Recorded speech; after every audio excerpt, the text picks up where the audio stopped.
요한복음을 함께 읽어나가는 중에 추수감사주의를 맞이했습니다. 그런데 마침 오늘 읽을 본문이 예배에 관한 내용입니다. 그래서 오늘은 본문을 읽으며 예배와 감사에 관해 함께 생각해 보고자 합니다. 하나님은 영이시다. 그러므로 하나님께 예배를 드리는 사람은 영과 진리로 예배를 드려야 한다. 이것은 예수께서 수가성의 여인과 대화 중에 하신 말씀입니다. 사마리아 수가성의 우물가에서 한 여인을 만난 예수님은 7절에서 그녀에게 물을 달라고 요청하셨습니다. 이 장면을 자세히 보면 두 가지 요소가 부각되고 있습니다. 하나는 한 유대인 남자가 사마리아인 여자에게 말을 건넨다는 것이고, 다른 하나는 그 대화의 소재가 마실 물이라는 것입니다. 9절에서 여인은 왜 유대 사람이 사마리아 사람에게 물을 달라고 하느냐고 반문합니다.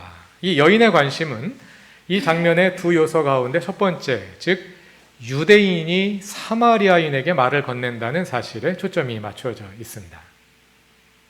그러나 예수님은 대화의 초점을 바꾸고자 하십니다. 다 같이 10절을 읽어보겠습니다. 예수께서 그 여자에게 대답하셨다. 내가 하나님의 선물을 알고 또 너에게 물을 달라는 사람이 누구인지를 알았더라면 도리어 내가 그에게 청하였을 것이고 그는 너에게 생수를 주었을 것이다. 예수님의 관심은 이 장면의 첫째 요소보다는 둘째 요소에 있습니다. 그래서 예수님은 대화의 주제를 물로 바꾸시고 그 물을 매개로 삼아서 물을 달라고 요구하는 사람이 누구냐 하는 문제, 곧 예수님의 정체성 문제로 대화의 초점을 돌리십니다. 그리고 11절부터 18절까지는 예수께서 바꾸신 주제를 중심으로 대화가 이루어집니다.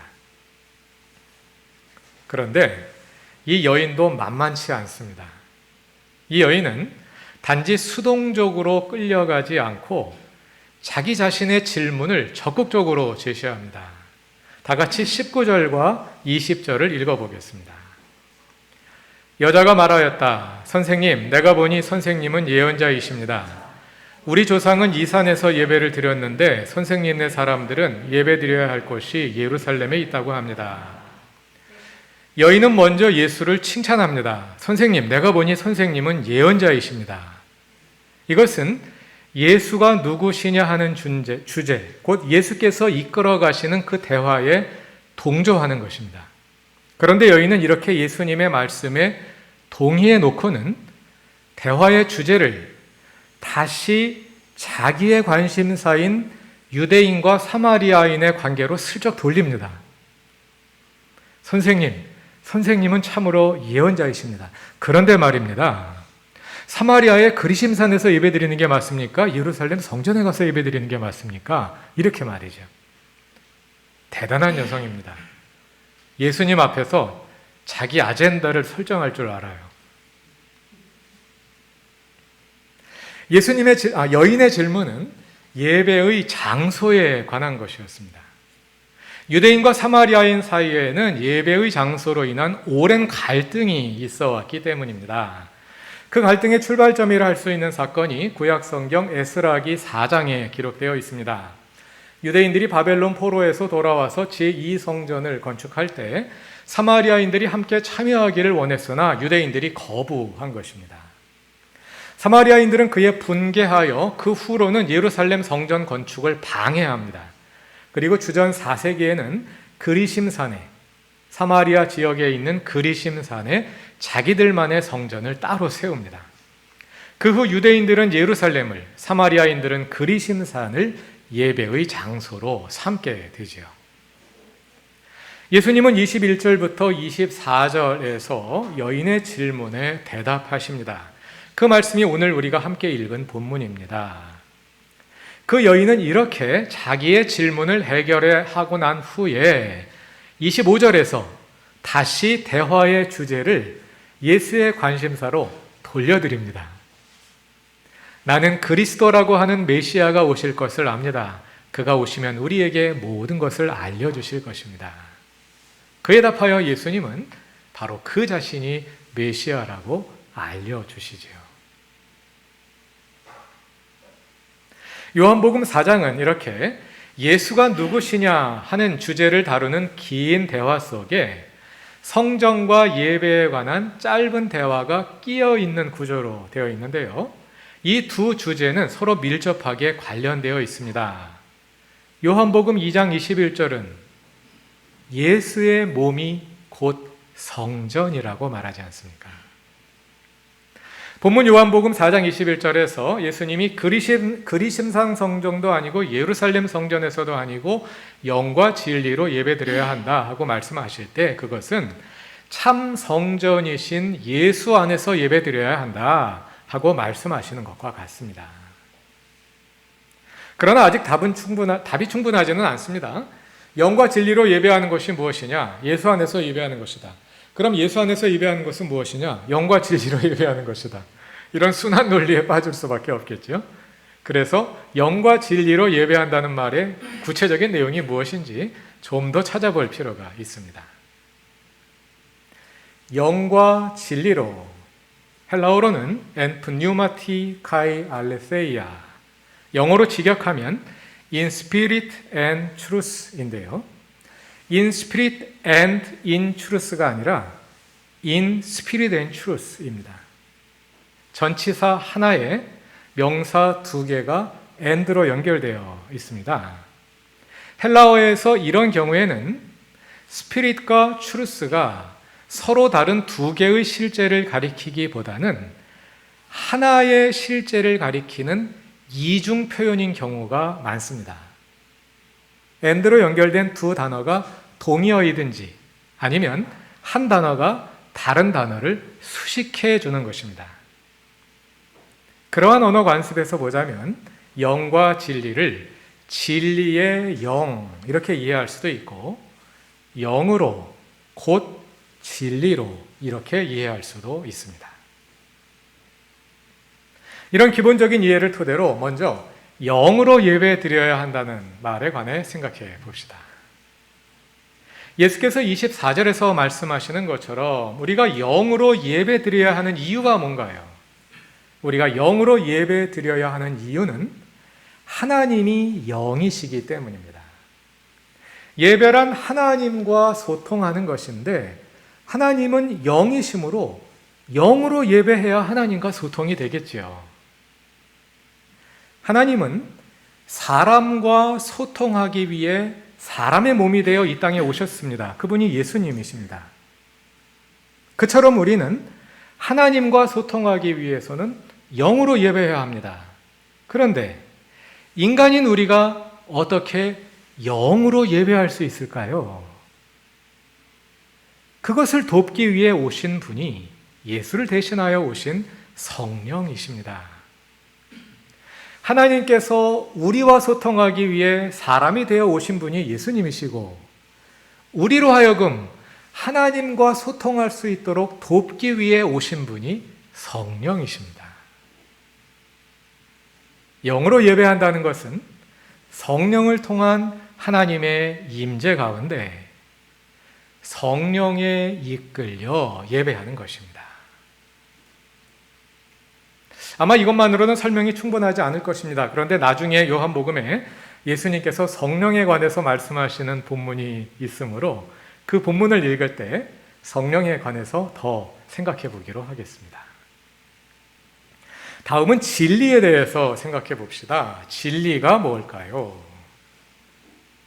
헬라어 알레세이아, 영어 truth를 우리말에서 보통 진리 이렇게 옮기는데요. 진리, 한자로 풀면 참된 이치이지요. 이것은 요한복음이 말하는 진리의 의미 가운데 일부일 뿐입니다. 참된 이치도 있지만 참된 사랑도 있고 참된 구원도 있고 참된 생명도 있고 참된 것이 얼마나 많습니까? 그 가운데 하나가 참된 이치이지요. 그냥 참 이렇게 번역하는 것이 더 맞을 것입니다. 한자로 하자면 진리의 첫 글자인 참 진짜, 이것이 요한복음이 말하는 알레세이아에 더 가깝습니다. 요즘 젊은 사람들은 이 진을 세게 찐이라고 발음하면서 유행어로 쓰는데요. 그 찐이 요한복음에서 말하는 알레세이아에 가깝습니다. 찐이 뭔가요? 가짜가 아니라 진짜라는 뜻이죠. 1차적인 의미는 가짜, 허위, 거짓의 반대말입니다. 요한복음이 말하는 알레세이아도 마찬가지입니다. 알레세이아의 1차적인 의미는 가짜의 반대말입니다. 그러나 실제로 요한복음에서 쓰일 때는 그와 다른 의미로 쓰이는 경우가 많아요. 다시 찐으로 돌아가 봅시다. 예를 들어 정말 노래를 잘하는 사람을 가리켜서 찐 가수라고 사람들이 부르는데요. 이것은 그 사람 말고 다른 사람은 가짜 가수다. 다른 사람들은 입만 벌리고 다른 노래를 대신 틀어주는 거다. 이 사람만 진짜 노래를 부른다. 그런 뜻은 아니죠. 이 세상에 가수들이 많지만 다른 사람들은 만족스럽지 않고 이 사람이 진짜 노래의 진수를 보여주는 사람이다. 그런 뜻으로 찐 가수라고 부르는 거죠. 이럴 때 찐이라는 말은 진정한 이라는 뜻으로 사용되는 것입니다. 요한복음에서도 많은 경우에 알레세이아가 그와 비슷한 뜻으로 진정함 이런 뜻으로 사용됩니다. 이 말이 요한복음에서 가장 먼저 형용사로 나오는 것이 1장 9절입니다. 다 같이 찾아봅시다. 1장 9절은 예수가 참 빛이라고 말합니다. 그것은 바로 앞에 8절에 나오는 세례 요한과 비교해서 하는 말인데요. 그러면 앞에 나오는 요한은 가짜 빛이라는 뜻일까요? 그런 뜻은 아니겠지요. 다 같이 5장 35절을 찾아서 읽어보겠습니다.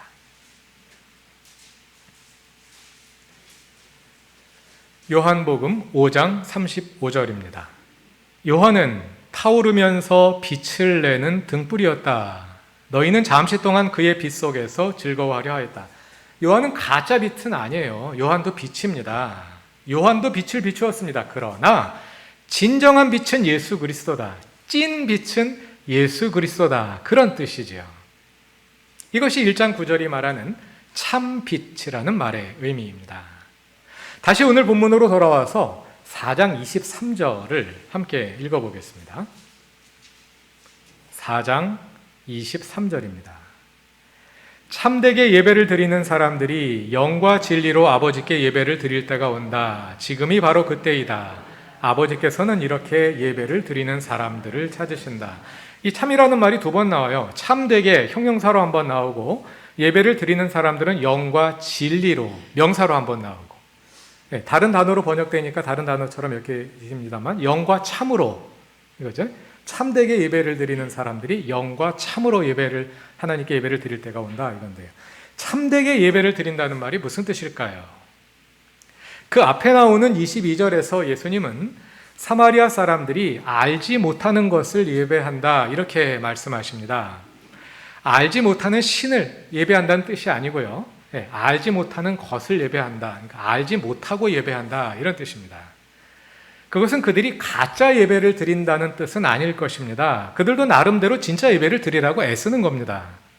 그런데 온전히 알지 못하고 예배를 드리니 그 예배가 진정한 예배가 될 수가 없었겠지요. 이러한 대조를 오늘 본문의 문맥에서도 볼 수 있습니다. 4장 13절로 가보겠습니다. 요한복음 4장 13절에서 예수님은 수가성 여인과 대화 가운데 자기를 야곱의 우물과 비교하십니다. 야곱의 우물 물을 마시는 사람은 다시 목마르겠지만 예수님이 주시는 물을 마시는 사람은 영원히 목마르지 않을 것이라고 말이지요.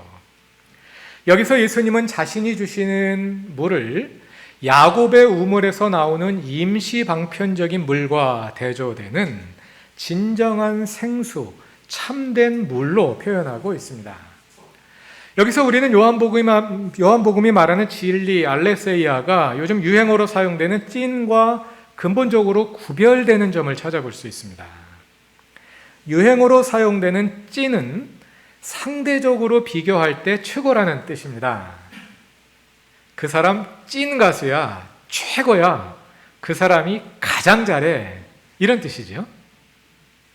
그러나 예수님이 찐이라고 말할 때는 단순히 그런 비교를 말하는 것은 아닙니다.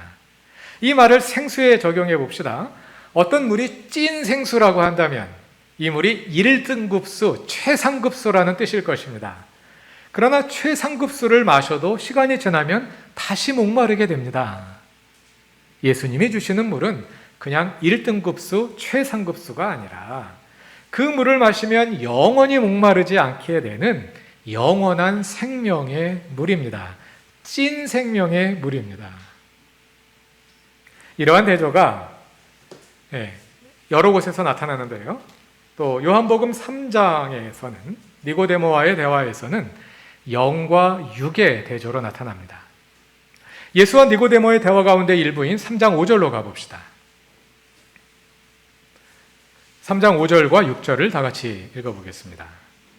예수께서 대답하셨다. 내가 진정으로 진정으로 너에게 말한다. 누구든지 물과 성령으로 나지 아니하면 하나님 나라에 들어갈 수 없다. 육에서 난 것은 육이요 영에서 난 것은 영이다.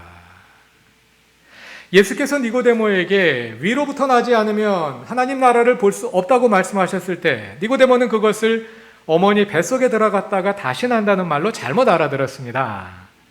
예수님은 영에서 난 것을 말씀하시는데 니고데모는 육에서 난 것을 생각하고 있었던 것이죠. 요한복음이 말하는 찐, 진리란 육에서 난 것 가운데 가장 좋은 것이 아니라 그것과는 본질적으로 차원이 다른 영원한 것입니다.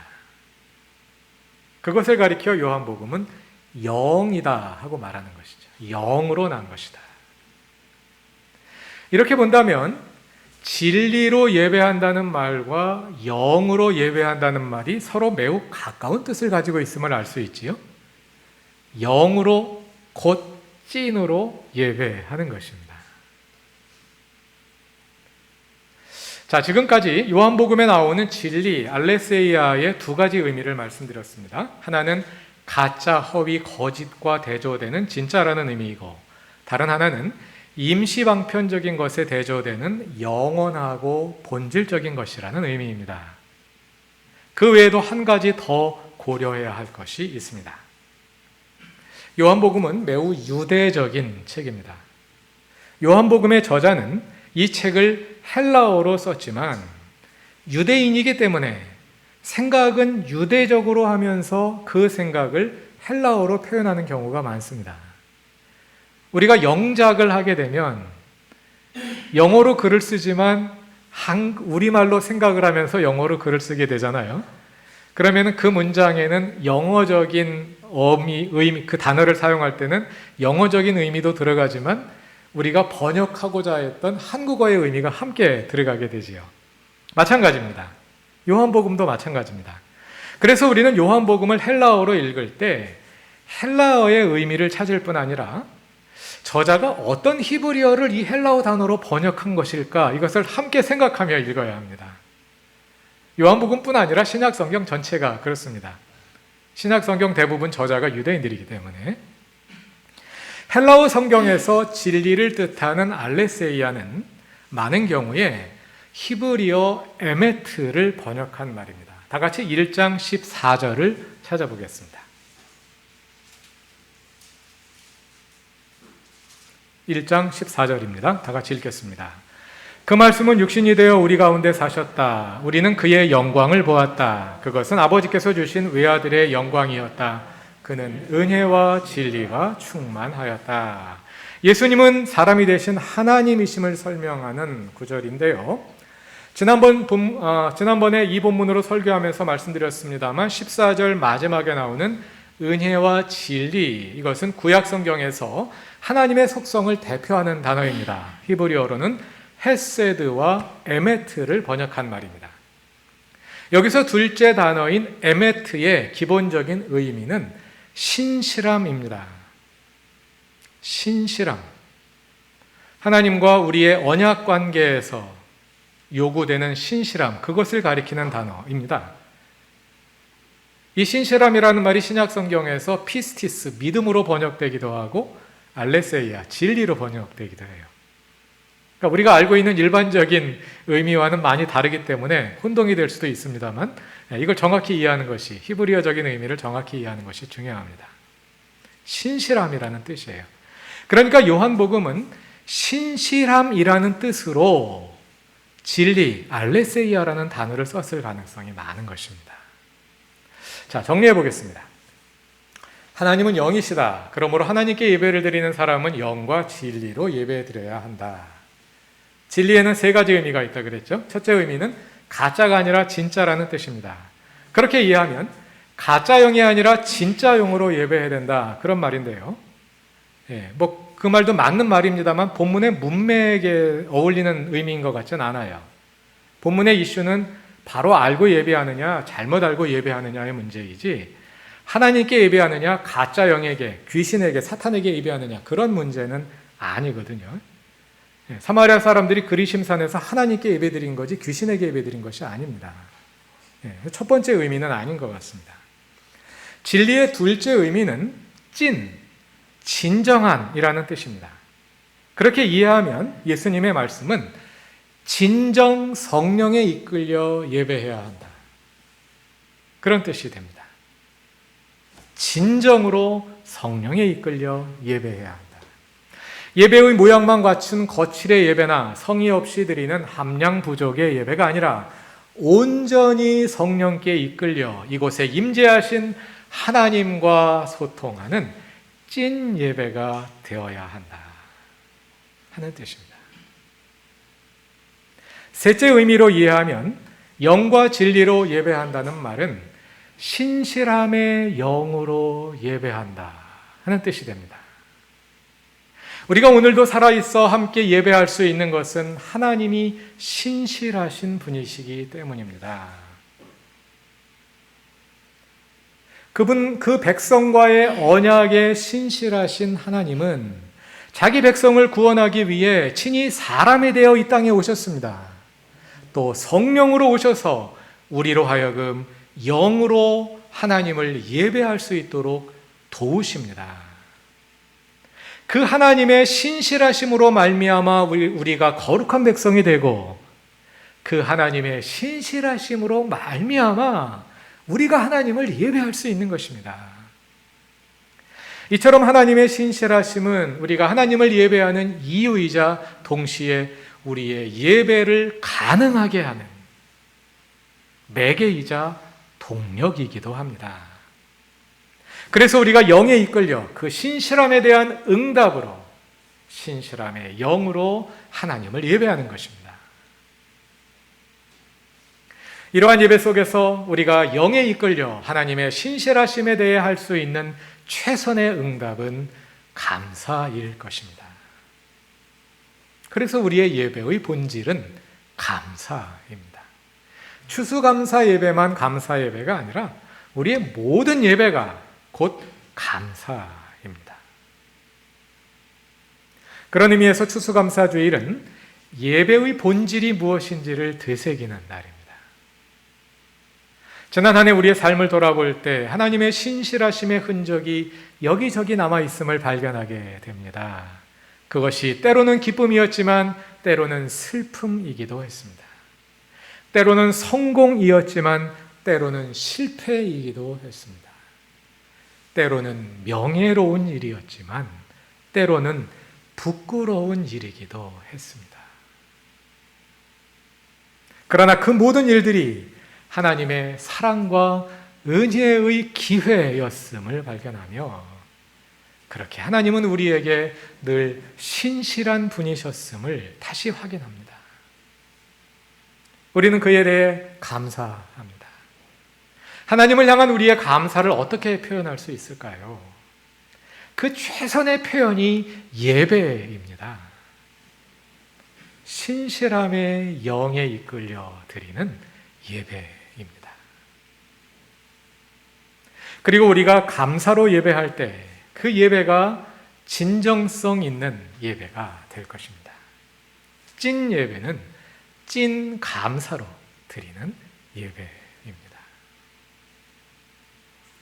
사랑하는 교우 여러분, 이 예배에 임재하신 성령을 통해 하나님과 친밀한 소통을 이룹시다.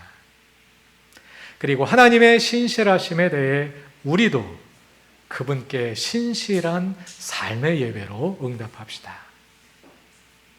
하나님께서 친히 그분의 영으로 우리의 삶을 이끌어 주실 것입니다. 다 같이 기도드리겠습니다. 신실하신 하나님, 주님은 사람이 되어 이 땅에 오셔서 우리에게 주님을 보여주시고 주님의 뜻을 알려주십니다. 그리고 성령으로 오셔서 우리로 하여금 하나님과 소통할 수 있게 하십니다. 우리가 진정으로 성령에 이끌려 예배하게 하소서. 하나님의 신실하심에 감사로 응답하는 예배가 되게 하소서. 추수감사주의를 맞아 지난 한 해를 돌아보며 우리의 감사를 담아 온 마음으로 주님을 예배합니다. 이 예배에 성령으로 임하셔서 하늘의 기쁨이 가득하게 하소서. 예수님의 이름으로 기도드립니다. 아멘.